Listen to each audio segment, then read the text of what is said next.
look around, do you not feel like everything here is up here for a reason? Hello. Oh, wow. Hi. Hello. Hey. Nice to see you. How are you? Nice to see you. How are you, sir? You all I'm right? here. Lovely to meet you. Nice to see you. How are you? Hi, how are you? Very good. Lovely to meet you. Nice to see you. Lovely to meet you. How are you? Please sit down. Because you're all able to reach and influence people in the areas that you're interested in a completely different way. And that's really important. And for me, what I wanted to just run you through was the way in which we want to do government. So in addition to, what's your outcome, which I'll go to in a minute, the sort of mindset. So I want this to be what I've called a mission-driven government, which was a sort of driving sense of purpose. So not pretending everything will be fixed by Christmas, but being clear, this is what we're trying to achieve in the longer run. This is the change that we want to bring about.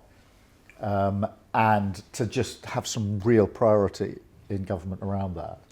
And then what I'm doing next week, and I think you're coming to a speech, I hope, is going through our plan for change. And that is where I'm going to set out the milestones. What's the way that you can measure us against this? So what are we trying to achieve? And then how are you going to measure whether we're getting there? And just to run through what that looks like, the first one is obviously all about the economy, raising living standards.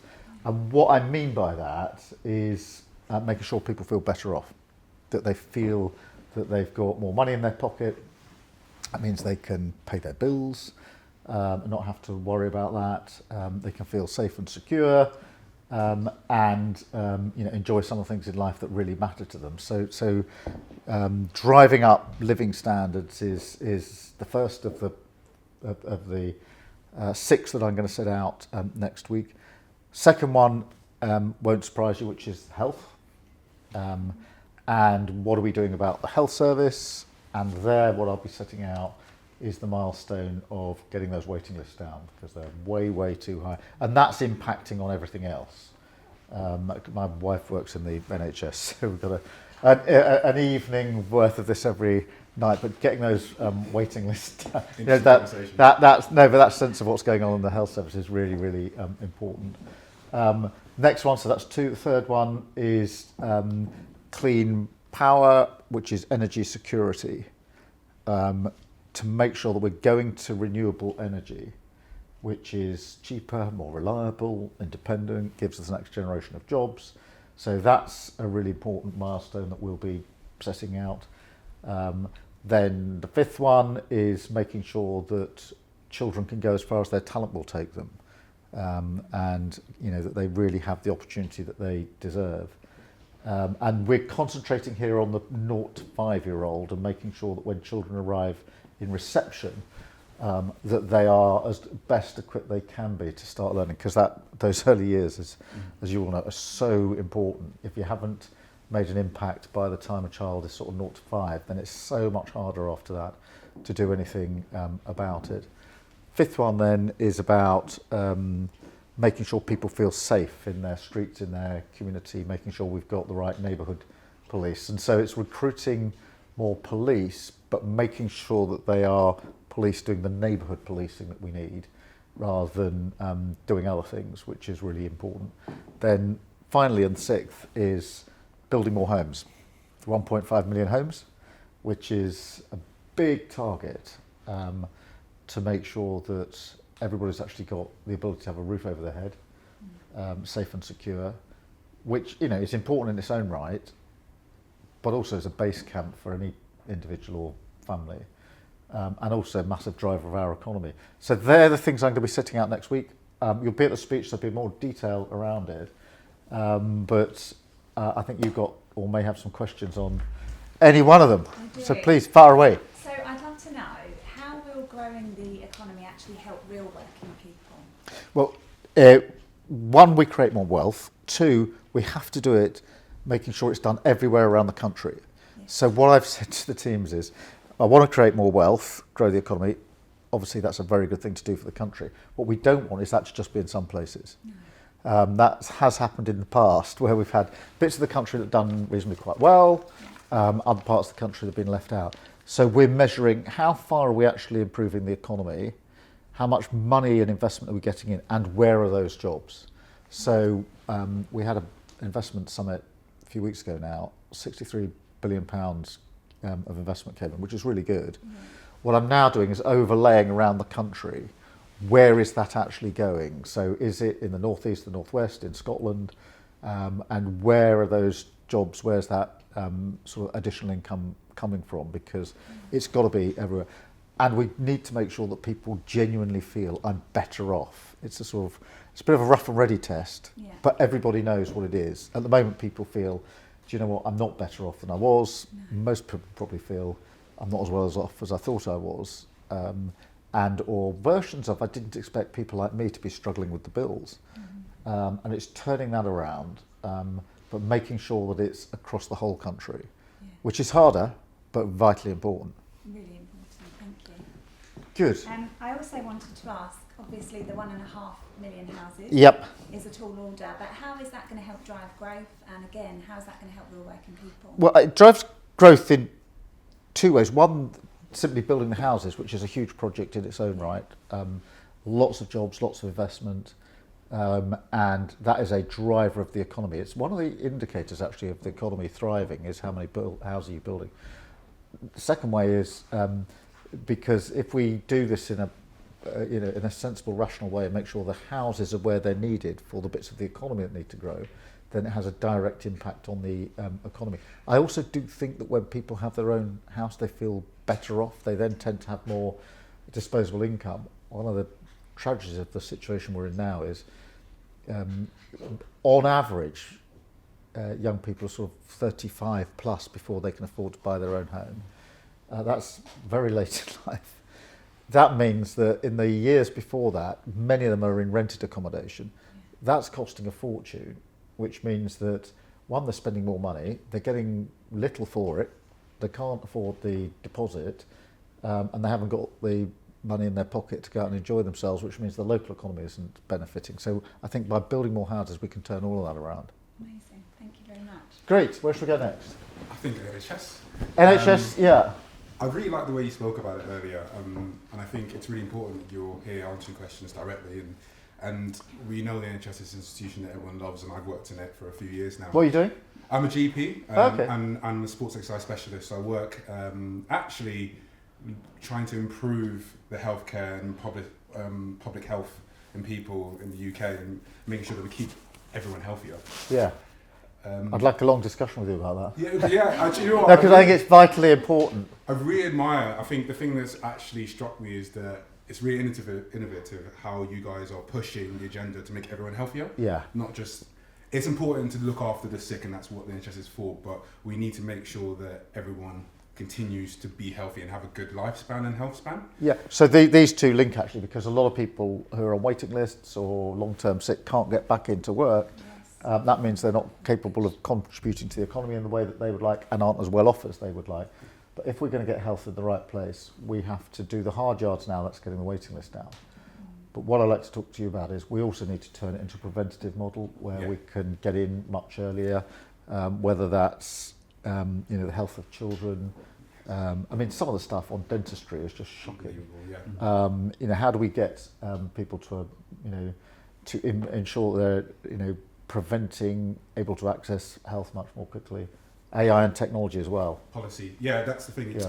People. I know it's supposed to be you questioning me. Sorry. Sorry about that. Gosh, do you know what it is? It takes over, doesn't it, when you talk about it? But it's good because it should be. These are big problems we're trying to solve, but they're also massive opportunities. Getting the economy growing properly is yes, it's a real challenge. It's an incredible opportunity if we get it right. Again, with health, we look back proudly. It was the Labour government after the war that set up the NHS. And every year we have a proud sort of ceremony on that. But our job is, yes, to enjoy that part of the ceremony, but answer the question, in 75 years, will it still be there, and what we're going to do to make sure that it is. And that's the thing. And my question is really about how do we make sure that healthcare is there for everyone, and so no one's left behind. And you've talked about actually improving healthcare, but also making sure people get the treatment they need. Yeah. I think a lot of that is by getting better access to healthcare in the communities where people are living. Well, you all know this. If you did an overlay of the most deprived areas and where we've got the most problems with health, it's an almost exact overlay. And that is amongst other things, to do with access to health. How comfortable do people feel going to health to get, I don't know, a scan? I think there are lots of things we can do here, by the way. We can have cancer scan vans that can work in communities. I would actually empower, I'd be really interested in your views, GPs to do more, because I think GPs can do more, and too often GPs got the experience and the skills to do something in the GP surgery that ends up being referred off to a hospital, takes more time, and people get lost on the journey as well. Whereas if we did more near them in their community, that will make a big difference. Much better use of the GP. Yeah, I agree. And I think the forward-looking towards AI, how to make the jobs easier, and some of the IT systems, I've been to the talks and I've heard the plans, and it does seem really exciting. But I mean, you will know this, AI, working with a radiologist, is 6 times better at getting cancer more accurately earlier. Yeah. What a benefit for the individual, what a massive benefit for the NHS. The other one I saw at a hospital in Stoke was AI and a stethoscope working together. Yes, I've seen which then, over the age of 60, is able to detect anyone who might be going to have a problem with their heart at some stage, and then there can be an intervention. So for the individual who might otherwise, however many years afterwards, have collapsed with a heart problem, be in an A&E and all the rest of it, is able to have early intervention to deal with it. I mean, it's incredible. Yeah. And now, I mean, I also saw, same hospital, AI working on intense blood clots, so strokes, etc. Able to, because I think identifying the nature and cause of the blood clot early is vitally important. And AI sort of stripping away and identifying the key work that needs to be done as quickly as possible was a real game changer. So I think whether it's prevention, AI, technology, these are, all the changes that we need to bring about, including, I mean, the one I'll set out next week is getting those waiting lists down. Yeah, that's huge. Because, well, it bears down on, I mean, this is the problem in every hospital, it bears down on everybody in the hospital because they know there's a big waiting list there, and it's hard. And it gets worse, and it's like chaos where it gets worse, and you have to kind of fix that back. Give me one further idea of your own. If you say, something. When I'm wandering around tonight, I could think, right, that's an addition. For me, the key thing that I want to highlight is, so I'm a GP and I work in public health, but I'm also an exercise specialist and getting people moving. And actually, you said getting the waiting list down. There's so many people waiting for knee operations who develop diabetes because they're not moving. Yeah. And actually getting early intervention, getting people moving, getting people after operations moving reduces them getting any more events afterwards. So it's about actually empowering people to be in control of their health. Yeah, I think this is really, I mean, this getting people moving, getting people out, but the activity also that just gives us a better, healthy lifestyle, the opportunities for, whether it's walking, health, sport, you name it. We don't do enough of it. Yeah, exactly. Good. Where should we go next? I think over here. Yep. Good evening, Mr. Prime Minister. So you speak about your time of being the public director of prosecution. Yeah. And with that being said, I do want to ask you, in terms of antisocial behaviour that's running quite rife through our streets right now, what plans does the government have to tackle that? Well, firstly, antisocial behaviour really impacts on people's lives. So, as you rightly say, for 5 years, I was the Director of Public Prosecution, so in charge of all prosecutions in England and Wales, with 7,000 staff and hundreds of thousands of cases. And I can't tell you how many times people said to me, oh, look here, antisocial behaviour, it's low level. I said, no, it's not. It really impacts on people, because if you don't feel safe going out of your front door, into your community, down your high street, then it's a massive inhibitor and has a big impact on how people feel about themselves, how they interact, whether they're able to go out to work or feel safe to do so. And a lot of people will also think, when it comes to antisocial behaviour, well, surely it's sort of, maybe the older generation that are more impacted by this. I was really struck in conversations. I was with a college of, it was a girls' college. They were, I think, must have been sixth form, so 16, 17 years old. And we were just going through what are things that you think about most. And they said, I don't like walking down my own high street because I feel scared about antisocial behaviour. So you can see that, for young girls under the age of 18, I said, what, even in broad daylight? And they said, yes. So we need to bear down on it. Part of that is neighbourhood policing, because it is always better when you've got a police officer who knows his or her patch, because they get to know what's going on, who's who, where's where. But we also need some enforcement. So we're introducing these respect orders, which are orders about people's behaviour with a power of arrest afterwards and the power to seize things. Because we've got this off-road bikes problem across bits of the country, which is, I don't know whether you've seen some of this, but it's terrible. So 13,000 more police is the milestone that I'll be setting out. But not just a numbers game, it's got to be neighbourhood policing. Alongside that, we're doing a lot of work on knife crime, as I think you know, which is we've got to bring knife crime down, which is about taking the availability of knives down. The ability to get knives online is shocking, just absolutely shocking. Making and also then intervening with young people who may be going off the rails, to bring them back out before it goes too far, and then proper sanctions where people are, possessing knives and using knives. Just to follow up on that, someone that's been doing long-term community work with knife crime. Yeah. You were here, weren't you, yes. The other week when we had our round table? Yes, I was. Yeah. And I just like to say, even though your party's been in a short amount of time, I thought, and I do know it's early days, I thought that's very commendable, the steps you're taking. So from me and the community, thank you. Well, thank you, because I know you've worked on this for a very long time. And that's why it's quite refreshing, to see what's been happening in a short space of time with the transition of government. So once again, it's something that I really do notice. Oh, well, thank you. I really appreciate that. Appreciate you too. Thank you. Hiya, I also want to say thank you. I heard you brought out the breakfast clubs, the free breakfast clubs, which is... We've just had children, year 6 children, oh, have you? Around the cabinet table downstairs as part of the rollout of breakfast clubs. Oh, how which is, we've got the schools bidding in now to roll out breakfast clubs. So they were all just sitting around the cabinet table quizzing me. It was brilliant. Oh, how lovely. Honestly, the amount of times that I've had to feed children in a classroom that have come in hungry, it's been a problem for a long time. So I think that is so needed. And yeah, thank you. And moving on from that, I wanted to ask you, in terms of children starting school, Yep. Why is it so critically important for young children to start school with a solid base in numeracy and literacy? How does that impact them over a lifetime, and what are you guys putting in place to ensure that happens? Yeah, firstly, it's hugely important, and I know sort of everybody now knows this, but and you'll know it in particular. By the time you're 4 or 5 years old, so coming into reception, that will already start to define your life chances if we're not careful.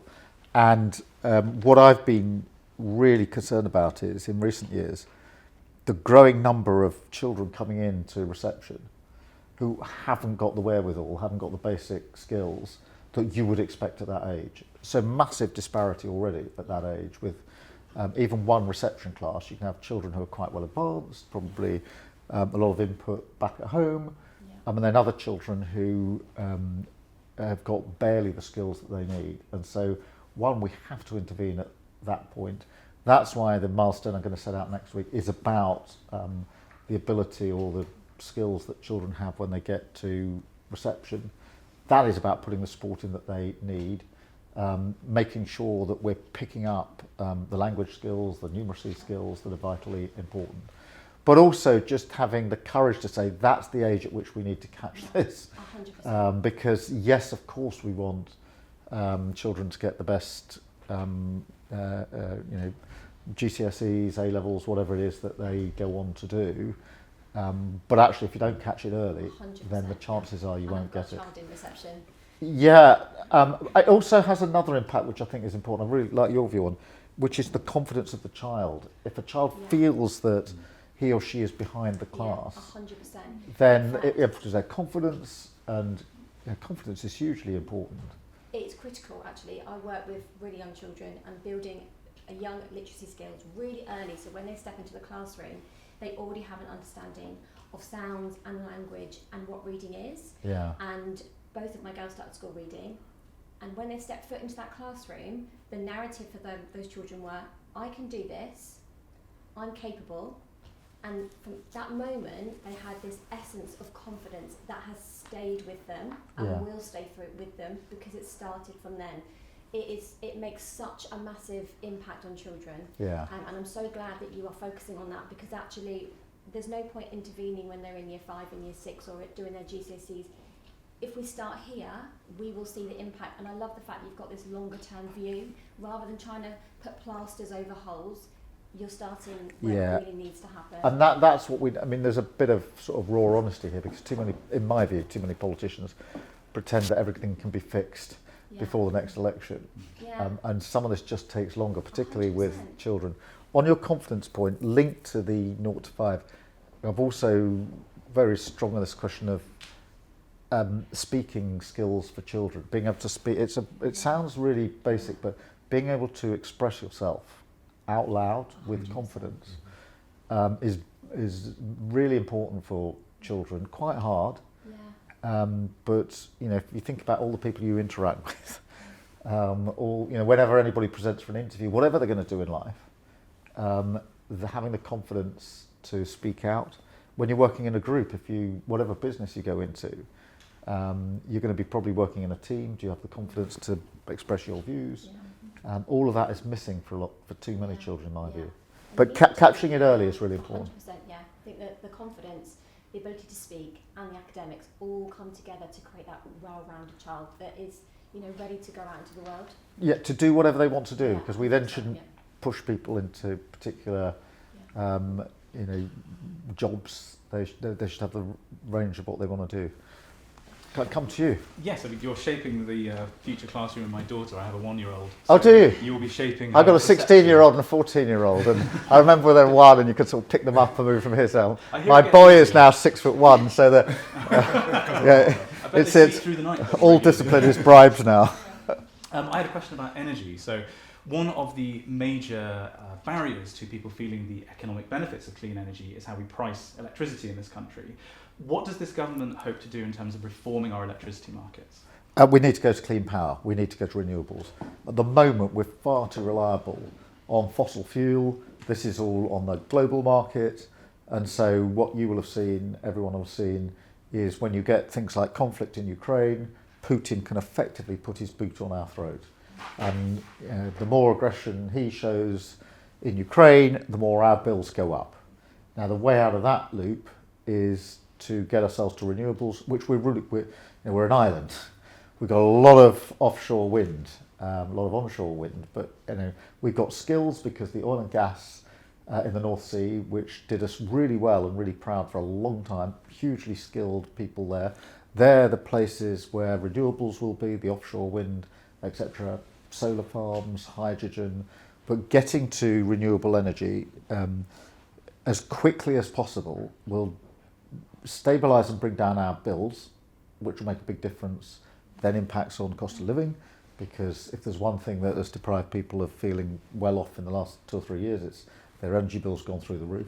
It gives us energy independence, so we're actually in control of the pricing of it. It's better for the environment, obviously, but it also brings the next generation of jobs. So I talked about the £60 billion of investment. Quite a bit of that, in fact the majority of it, is in renewables. These are global investors around the world deciding what to put their money into. They can put it into different countries, put it into different projects. They want to put it into renewables. So that's why this is so important, going for that clean power as quickly as possible. And it's where the climate challenge is not just an obligation, although it is, because for your 1-year-old, we have an obligation to make sure that we leave this planet in good order, because it's their future that we're talking about. But also it's a massive opportunity to get to renewables. The whole world is in this race and we should be in it.